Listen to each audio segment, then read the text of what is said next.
Chapter 3 Spring of the African Mosquito. It was a great summer last year. A summer that everyone who was there will remember forever.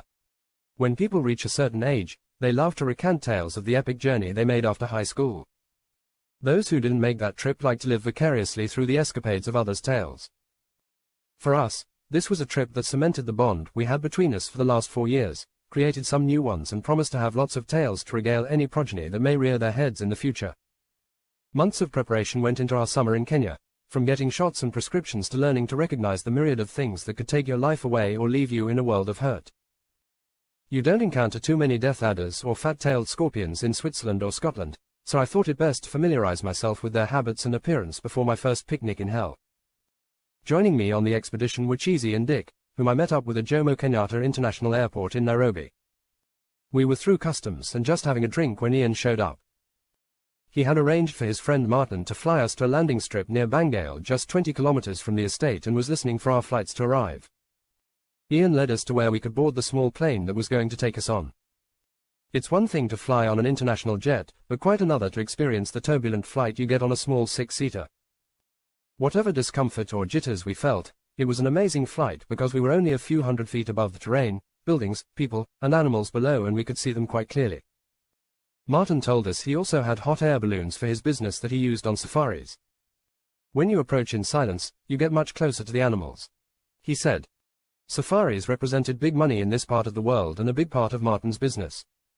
Everyone committed to a balloon flight at least once during that trip. Sir Malcolm was to meet us at Martin's airstrip and take us on to Windhaven, according to Ian. Ian warned everyone that Sir Malcolm was a bit of a character, but that didn't prepare us for what we were about to experience when we landed. As we approached the landing strip, we could see a large entourage of vehicles lined up in front of the tiny building that Martin kept his plane in. We touched down on a dried riverbed and Martin taxied the plane up to the building and shut down the engine. Everyone disembarked from the plane and started unloading the gear. Men came from everywhere to help and they took the bags and scurried around the building to the waiting vehicles. Then I saw him standing with his hands folded on top of his cane as he leaned forward on it. Ian's favorite uncle, Sir Malcolm Havelock, was a figure right out of a Kipling novel. The shaggy white hair cascading down to his mutton chops and ending in a massive moustache projecting out from his face. Sir Malcolm was dressed all in white, wore a pith helmet and carried a walking stick that he liked to brandish about when making a point or directing someone. How much more Kipling-esque could you get? Ian gave us some of Sir Malcolm's history before we arrived. Sir Malcolm wasn't really an uncle by blood, but that was where he fit into Ian's family structure. Born to Lord Andrew and Lady Amanda Havelock in India prior to partition, he spent his young life growing up in northern India during a time of great change. As a young privileged British citizen, he served as an officer in the military and was introduced to Lord Mountbatten, the last Viceroy of India. The Lord was a personal friend of his father Lord Andrew, as well as a co-member of the House of Lords. Ian told us that Sir Malcolm was serving with the Queen's entourage on the day she shot her first tiger. It was accompanied by a rolling of the eyes in disapproval, not doubt. Sir Malcolm stayed on in India as a diplomat after most British left, but spent his time tracking tigers and leopards that frequented the forests near his home in India. Ian told us, Sir Malcolm was ashamed of how Lord Mountbatten had abandoned the Indian people, throwing them into the chaos that followed partition and resulting in the deaths of nearly 3 million. My father told me Lord Andrew would tell Sir Malcolm stories of that time in India that would leave him upset for weeks, but he would never repeat those stories to me. Eventually Sir Malcolm decided he couldn't stay in India any longer, and Ian believed it was for personal reasons rather than political as he claimed. He came to Africa to manage Ian's family estate at Windhaven rather than return to his own estate in England. Sir Malcolm had been to Africa with Ian's father on several occasions and liked Kenya. Ian wouldn't tell us his actual age, but did say many people in his family DNA lived to get their letter from the Queen. I was sure Sir Malcolm hadn't seen 80 in a while, but he was still spry and totally lucid. The hustle and bustle were deafening, and the smells were caustic, so it was good to get out of Martin's building. Sir Malcolm started barking out orders and waving his stick about with no real concern whether someone already occupied that space or not. Locals jumped from everywhere to pick up bags, avoid the stick and clear away to the front door. As we approached the exterior of the building, a huge white Rolls-Royce Silver Ghost convertible sat parked directly in front of the entrance. This was Sir Malcolm's mode of transportation while off the estate. The car was brought from India, where cars of this type were critical icons of the important British diplomats as well as the Indian Raj. The doors were swung open, and Ian and Sir Malcolm took the back seat. Cheesy and I got into the next set of seats in front of them, and Dick had to ride up front with the driver. Sir Malcolm did not drive off the estate, and perhaps an image of his persona was beginning to form before I knew it. As we pulled out from the airport, a half-dozen vehicles began a frenzied flow to follow us. I found out later there were also a couple of cars ahead of us to prevent locals from throwing rocks at Sir Malcolm's car. It turned out that Sir Malcolm employed a man full-time to fix rock dents in his car. Indian personas didn't translate well to African culture, it seemed. Sir Malcolm had always been bigger than life in India and commanded the respect that went with the image. He cared deeply for the Indian people, but Africans of all tribes despised the colonial image. We were heading to the estate they called Windhaven, which was near the Tanna River and named for the monsoon winds that made it bearable this time of year. The weather was very dry and hot, but the speed of the car kept us cool as we rolled down the bumpy dirt road enjoying the scenery. Trying to spot predator-wary animals that had not heard our approach from kilometers away was somewhat difficult. Then I realized they were probably already scared off by the lead cars before we even got within a kilometer. The dust cloud projected behind the cars continued to widen as it hid the sun behind us. Cheesy said, "There are more than 20 national parks and a ton of protected areas that we could explore." Ian interjected, "I've got some great places to take you to, including some unique places on the estate that very few other people have ever seen. The estate is not far from the Tanna River Primate Reserve. We should spend some time there." Ian believed that to know Africa you must know the people, or at least try to understand them.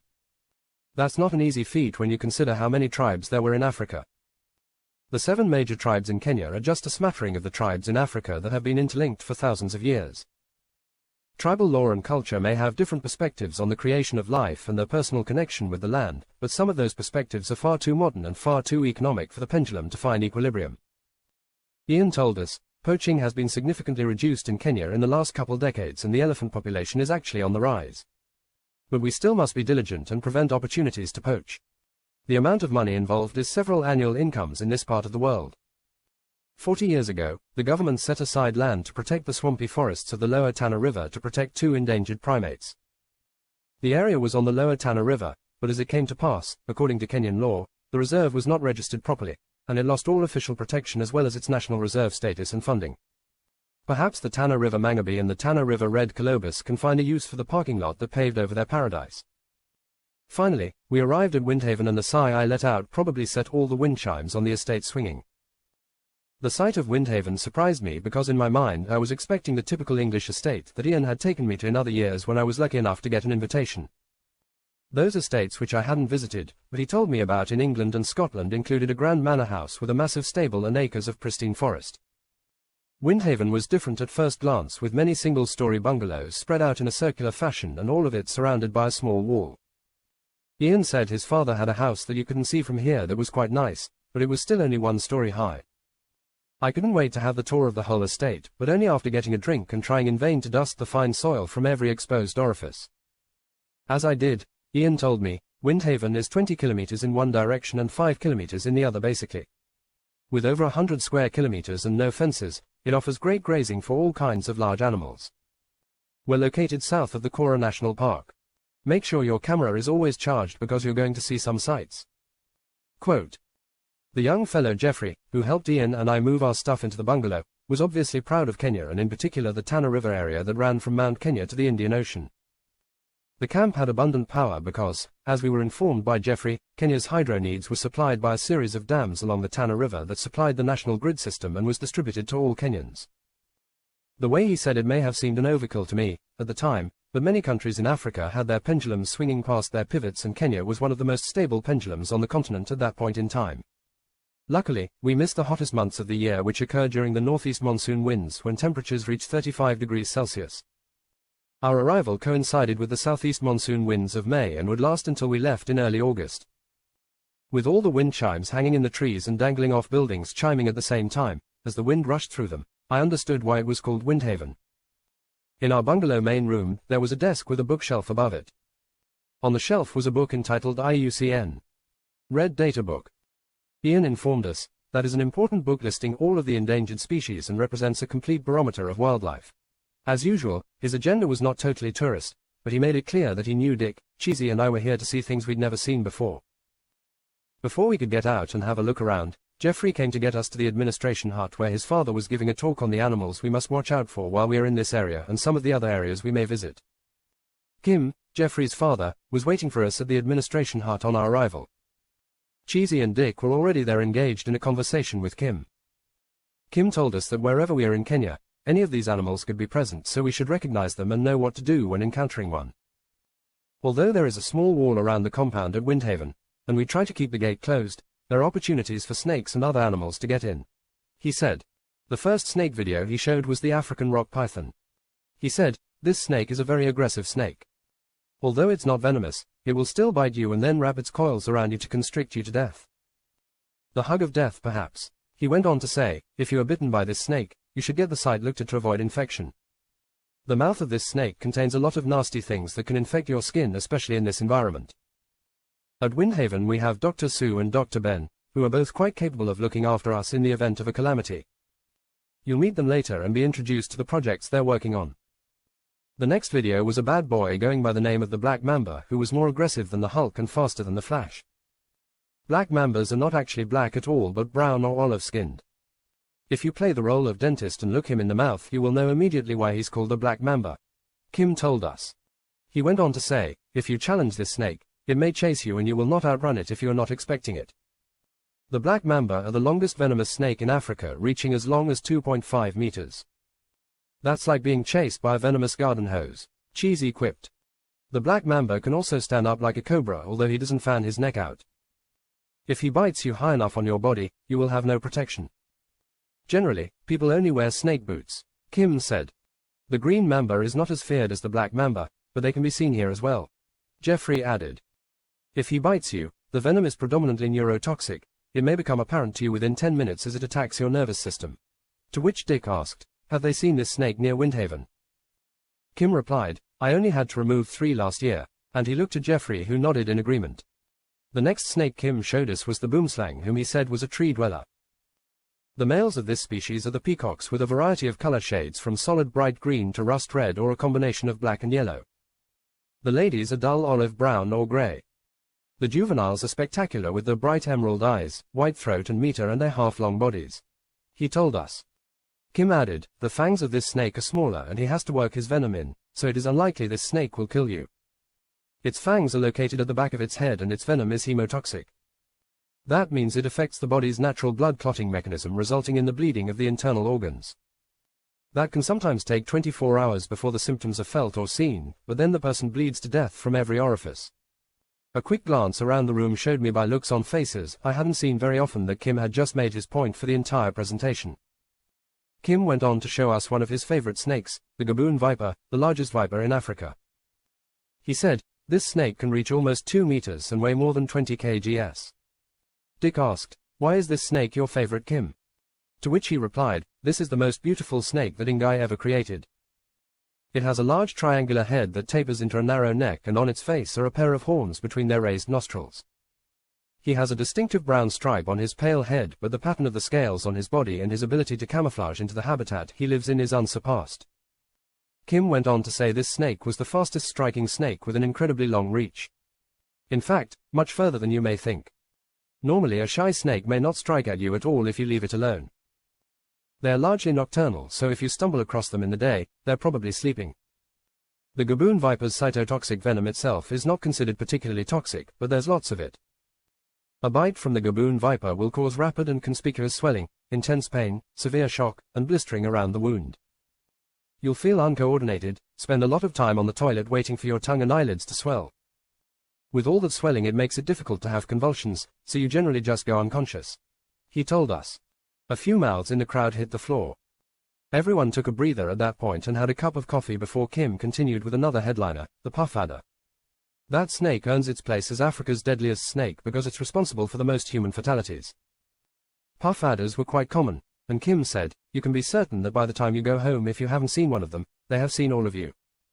These snakes have a solid chunky build with a wide girth tapering down to a short fat tail. At around a meter, they aren't as big as some of the others he showed us. Color patterns vary depending on where they live, but that shouldn't stop you from recognizing them. Kim said. The puff adder has large fangs and venom powerful enough to kill a full-grown man with a single bite. The venom is cytotoxic and one of the most toxic of any vipers. If you get bit by this snake, it could produce severe local and systemic symptoms. Kim informed us. Ian added, if you decide to walk outside the wall at night, you must wear the proper footgear and keep your wits about you. People tend to step on this ambush predator and get bitten. Don't sit on this guy. Kim introduced the next snake, the night adder. This one varies from light brown with pink hues to light gray with diamond-shaped darker markings on the back and tail. These are little guys about a half-meter. Think of them as the smaller sibling of Puff. This is my wife Wamuyu and my daughter Wham. Wamuyu and Wham joined us for the discussion. Wamuyu told us, I know most, if not all, of the animals in Kenya, and I have collected specimens for the various research projects conducted at Windhaven over the years. She admitted a passion for plant species. Wham, her daughter, helped out at Windhaven when she was not in school. She was an avid naturalist and building a book of sightings of all species, including where she witnessed them, their sex and any additional information deemed important. She was still in school but had plenty of time for her special activities. Wrinkles was the next snake Kim cautioned us about. It can spray its venom up 2.5 meters by a flinging action in the head and upper body. You'll recognize this snake by its short, pointed head and large black eyes under a cobra hood. The venom of the wrinkles is neurotoxic and partially cytotoxic. You may not get bitten by wrinkles, but this snake will aim its venom at your face with great accuracy. If you're not wearing glasses, it gets in your eyes and temporarily blinds you. Even if you have an open wound, it can absorb the venom and cause great pain. We've not seen one of these this year, though I don't think. Jeffrey added. Jeffrey said, I review all of the camera discs and so does my mom and sister. We've not seen any wrinkles. The last snake that Kim wanted to show us was the vine snake, a timid snake that's only going to attack if provoked. The venom is hemotoxic, so it disables the clotting process of your blood, and you bleed from everywhere. No anti-venom exists for a bite by the vine snake, and Kim stopped there. Wamuyu told us that the administration building stocks a lot of venom supplies which Dr. Sue or Dr. Ben can administer to get a therapy started. A bite still means a trip to the local hospital and may also mean many days of agony. Just when I thought the presentation was finished and I went to stand up, Jeffrey put his hand on my shoulder and said, wait, there's much more to come. And he was so right. Kim said, there are 3 species of scorpion in this area, the Parabuthus pallidus, the Hotantota trilineatus, and the Europlectes fischeri. A few scorpions, such as the Parabuthus, squirt venom as far as a meter, just as a warning, possibly injuring their target in the eyes. Only 25 species have venom that is deadly to humans. Those species belong to the family Buthidae, including Lyrus quinquestriatus, Hotantota spp. Unfortunately, I can't remember if they had common names, but I think one of these armored bandits is the fat-tailed scorpion that I feared. Wham informed us, the venom of scorpions from the family Buthidae tends to be the most toxic. Wamuyu added, these venom fractions include compounds such as acetylcholinesterase, hyaluronidase, serotonin, phospholipase, and other specific neurotoxins. Typically, those neurotoxins result in the opening of ion channels at the neuromuscular junction. The body produces serotonin naturally when you're happy, but too much of good things can result in issues. It was obvious that Wamuyu was more than just a research field assistant. Kim told us, all the species were looking at her in the family Buthidae. The overall encounter rate for scorpions in this area is 5.6 scorpions per hour, asleep or awake. A gasp went out from the foreigners upon hearing those statistics. Realizing scorpions were inside the wall and I could find them in my bed sent a shiver up my spine. Odonturus dentatus, known as the Kenyan deathstalker or giant orange deathstalker, is only 5 centimeters long and lives under rocks, logs and other ground items. Watch where you put your hands when you're outside of the Windhaven wall. Wamuyu told us. Jeffrey chirped in, you should always shake out your shoes and boots when putting them on and never go outside barefoot. Pull back the covers on your bed and flip over your pillow. Make it a habit. Ask me later tonight and I will show you a trick I can do with scorpions. Kim moved on to the category of spiders, and I could have had a stroke. I thought, holy crap, what am I doing here? Wamuyu took over the talk from this point and told Kim to get a big Muratina. This is the funnel web spider who likes to hide in your shoes and waits for you to step into them. She said. Although the bite will not kill you, it requires a lot of immobilization. If you get bitten on the finger, we must pressure bandage your entire arm and restrict movement with a splint. She said, then added, I often get called to come and do this for older people. Wamuyu went on to say, the sac spider requires special attention too because you don't cut the area of the bite or it can lead to spreading the venom or infection. I use antibacterial cream to ensure no infection takes place. Anything more and they must seek medical attention, and she laughed. The next spider introduced was the button spider or widow spider. There was a black and brown version around, and although the venom of the brown was 4 times less toxic than that of a black, you don't want to let either get you, she suggested. Symptoms include pain, sweating, nausea, and shortness of breath. Come and see Dr. Sue or Dr. Ben to get medical attention should you be bitten. She added. Cheesy stated, I hope I can recognize the bugger that gets me because I'm not going to bring a sample. An artist's rendering is going to have to do. Quote. Do your best, Cheesy, it may save your life, not to put too fine a point on it. Ian replied. Wamuyu went on to show us the violin spider or recluse spider.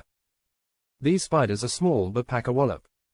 They are highly venomous and destroy your tissue, causing a very specific kind of skin necrosis known as lexicalism that happens in 2/3 of cases. It's the only proven type of necrotic bite in humans. We had a spider doctor here about 20 years ago, and I learned a lot about spiders from him, but this is not a spider we encounter often. We thanked them for the detailed instructions and took the handbook they gave us of the animals we had just looked at. It told us when to worry about them as well as what to do if the bastards got us. Each had a very nice picture, and I thought these should be made into wanted posters. During the time he was at Windhaven, Ian needed to check in with the various research projects going on in the labs and touch base with the people in charge of the projects. Some of these people he had known since he was a child, and now, he was about to determine their financing future. His father had asked him to report back after the trip and discuss what direction they wanted to go for the future. There were many important projects that needed doing in Africa, and Ian found it frustrating choosing just a select few. I was looking forward to sharing a room with Ian because all through Ridgeway he had Richard as his roommate, and now I had a better chance to get into his psyche. Later in the bungalow, Cheesy and Dick had made a list of things they wanted to see, but unfortunately this was not the right time of year to witness the most spectacular annual events like the wildebeest migration between August and October. It was agreed that the balloon trip with Martin was a must. Early explorers in Africa were really sailors dropped off on the shore of the Dark Continent. It was not a role for the faint at heart. They created many early maps of Africa as well as diaries of their trips. Many of these contained details on unique species of plant and animal, but many of the directions were based on sextant measures that required sea level. In an area such as this, 100 or so feet above sea level could throw off distance measurements by a considerable amount. It was agreed by all to visit the Masai Mara National Reserve and meet the Masai tribe as well as see some lions. Cheesy wanted to include Lake Nakuru, a soda lake in the Rift Valley, and Meru National Park. He said Jeffrey told him it was bursting with forest, swamps, and grasslands so we could see a wide variety of animals. Ian told us, it's an absolute must we go to Mount Kenya because it's the spiritual heart of the Kikuyu. He cautioned us that the list we made may need to be refined. Africa runs at a slower pace, especially if it rains. Reaching everywhere Cheesy and Dick wanted to go could be difficult. The best part of the nights while at Windhaven were the campfires where Sir Malcolm recanted his amazing tales.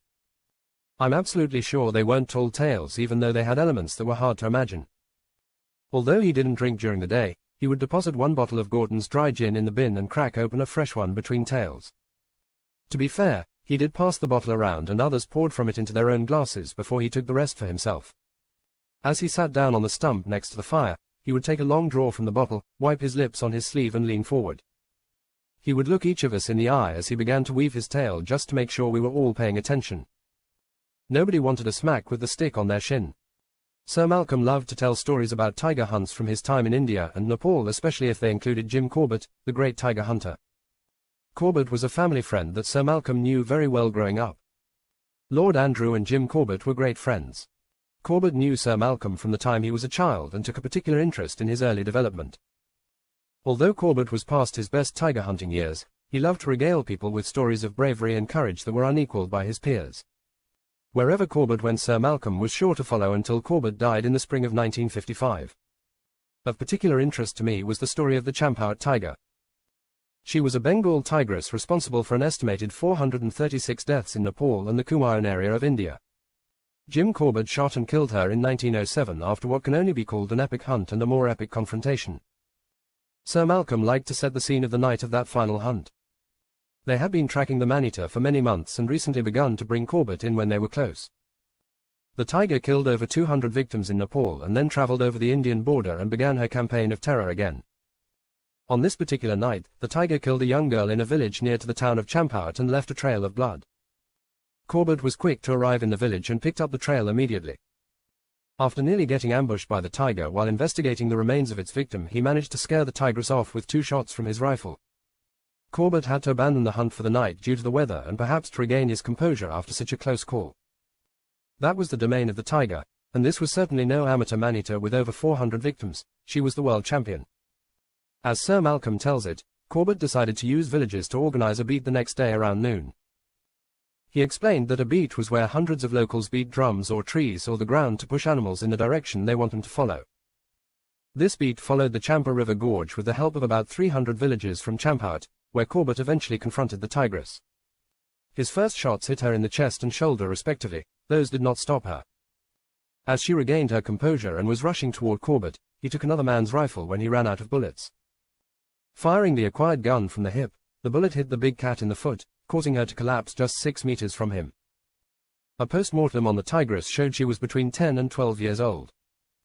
The upper and lower canine teeth on the right side of her mouth were broken, the upper one in half, the lower one right down to the bone. Corbett said this injury was the result of an old gunshot and probably prevented her from hunting her natural prey. Humans are easy prey for tigers. After bringing down the Champawat tiger, Jim Corbett acquired a reputation as the leading hunter of man-eaters. That ability served him well at a time when deforestation and diminishing prey were driving more and more tigers and leopards to hunt humans for food. It was during his waning career and into retirement that he became closer with Lord Andrew and Lady Amanda Havelock. Lord Havelock was a conservationist who was dedicated to protecting the tiger, and Jim Corbett no longer hunted tigers but understood them better than anyone. Sir Malcolm regaled us with many other stories, and they didn't all involve Jim Corbett or even tiger hunting. Some nights he told stories of India like Varanasi, the city of dead where people went to Viking-style funerals on the Ganges, or New Delhi with its red fort, temples, and shrines. He usually could get through 2 or 3 of these before retiring to his bungalow for the evening. The path to Sir Malcolm's bungalow was obvious to anyone with ears when he was on his way to bed. You could usually identify where he was by the volume of his voice, as he sang the same military song every night on his way to find his mattress. Geoffrey took us outside the wall one night and asked us how many scorpions we thought were within 20 yards of where we were standing. Remembering the statistics Wamuyu had quoted us, I answered, 10. He had been carrying what looked like a light in one hand and a flashlight in the other. As he shone the flashlight around, we could see the odd scorpion scoot away under a rock or bush. Then Geoffrey turned on the black light and we were amazed at what we saw. Scorpions glow a vibrant blue-green when exposed to certain wavelength ranges of ultraviolet light, such as that produced by black light. It's caused by fluorescent chemicals like beta-carboline in the cuticle of the scorpion. The little armored glow-in-the-dark minions of death scurried around almost faster than we could count them. 27. Shouted Cheesy. An ultraviolet lamp had long been a standard tool for nocturnal field surveys of these critters. We were told by Dr. Ben, who had come out with us, fluorescence occurs as a result of sclerotization, formed by cross-linking members of particular classes of protein molecules, a biochemical process. Wham added, to them it's like tanning under a fluorescent sunlamp. The older ones are brighter, so they've received a better tan. Dr. Sue, who had also come out with us, added, it amounts to a form of tanning. Scorpions must shed their exoskeleton in order to grow or assume a new stage of development. Each time they do that, it increases in intensity. This fluorescence may have a role in the scorpion's ability to detect light. Geoffrey brought out a couple of lights and we spent an hour chasing glow-in-the-dark scorpions and looking for different colors and the brightest ones. Thank goodness we didn't run into any nocturnal snakes. We were so naive. On occasion Ian's local childhood friends would come by at night and join the bonfire with us. There was one young lady who was there every night. She worked on the estate and her name was Wajiru, but everyone called her Jay. Ian said her tribal affiliation was Kikuyu and she lived on Windhaven with her family by the permission of his father. Kim is Jay's father, and her mother is Wamuyu. Geoffrey and Wham are her brother and sister, Ian told us. Ian's grandfather had to repurchase Windhaven in 1965 from the new Kenyan government that resulted from the Mau Mau uprising against colonial occupation. The capture of the rebel leader signaled the ultimate defeat of the Mau Mau and set the stage for Kenyan independence in December 1963. Colonial occupation probably had an impact on the locals' opinion of Sir Malcolm. Cheesy finally got Jay to talk to us one night around the fire when it was just the 5 of us. She gave us a little insight into her tribal culture. According to her, the Kikuyu represent about 15% of the population of Kenya and are the biggest ethnic group with their own set of cultures and traditions. The Kikuyu were linked to the larger group known as Bantu through language, but she dismissed the connection because the Kikuyu have their own creation story and beliefs which made them genetically different from the other tribes clustered under Bantu. Jay went on to say that spiritually the Kikuyu believe in an omnipotent creator god by the name of Ngai. She told us, we continue to feel the spiritual presence of our ancestors who always remain in the energy of the earth. As the story goes, Ngai created humanity, Adam being known as Gikuyu in this version and Eve went by the name of Mumbi. Together, Gikuyu and Mumbi had 9 beautiful daughters. The 9 beautiful daughters needed 9 handsome significant others, so Ngai held a ceremony under a sacred sycamore tree. 9 handsome gentlemen showed up and each daughter married the man who was the same height as her. These 9 daughters founded the 9 Kikuyu tribes. Kikuyu and Mumbi had a 10th daughter named Warigia, who had a child out of wedlock and went on to create the Akamaba nation. Today all clans and families emanate from them in perpetuity through patriarchy. Ngai also created Mount Kenya as a resting place he could use when he was on one of his inspection tours of the earthly realm. He visited Earth from time to time to inspect it, bestow blessings, or meter out some form of punishment. Ngai truly is omnipotent. In Indian Hindu mythology 3 gods are required to accomplish this task: Brahma the creator, Shiva the shit disturber and Krishna the Dr. Phil of the group. Being a god, Ngai wasn't always present, but when he does come to Kenya, Ngai stays at the Mount Kenya summit, malaria-free. Jay said her name Wanjiru was the name of one of the 9 daughters of Mumbi and was the mother of the Anjiru, her clan. When Cheesy asked what Wanjiru was the god of, Jay replied, medicine, and everyone laughed and turned to look at Ian. I'm sure it wasn't the glow of the fire that put the blush on his face, but Jay would never have given herself away in such a manner. I did notice later when we got up to leave the fire, she was very tall and close to Ian's height. From that night on she enlightened us with cultural tidbits, and we began to get a taste for tribal life and how it fit with Africa just as Ian had said. Jay's people were known as the children of the Big Sycamore and arrived on the northern side of Mount Kenya around the 3rd century. They are proud of the fact that they have never been subdued by another nation. According to Jay, even before the arrival of the British in Kenya, Arabs were involved in slave trading and caravans passed at the southern edges of their nation. Slavery, as an institution, did not exist amongst her people. They didn't raid their neighbors to capture slaves for profit, and any Arabs venturing into Kikuyu lands met with instant death. Ngai required the occasional goat sacrifice ritual in times of drought, epidemic or to promote a successful planting or harvest. Jay told us many life stages such as birth, marriage and death required some type of spiritual intervention. All prayers were given facing Mount Kenya and all sacrifices to Ngai were performed under a sycamore tree. A fig tree could be used if a sycamore wasn't available, but the olive tree was a sacred tree for women and would never be used for such a sacrifice. Other traditions and superstitions popped up from day to day, like the time in the courtyard when Dick was passing by while whistling a tune and Jay stopped him from whistling because the Kikuyu believed that whistling calls out malicious spirits. Another time Cheesy was telling us about his father having another set of twins and Jay said the Kikuyu people believed it was bad luck to speak about the coming birth of a child. Evil spirits would hear about the child and take it away. Jay came with us on some of our side trips on the estate, and when thunder began to rumble, she said it was the movement of Ngai and that when he fires his lightning weapon it will clear the way for him moving from one sacred place to another. Ngai was either coming to Earth or returning home when the lightning cracked open the sky.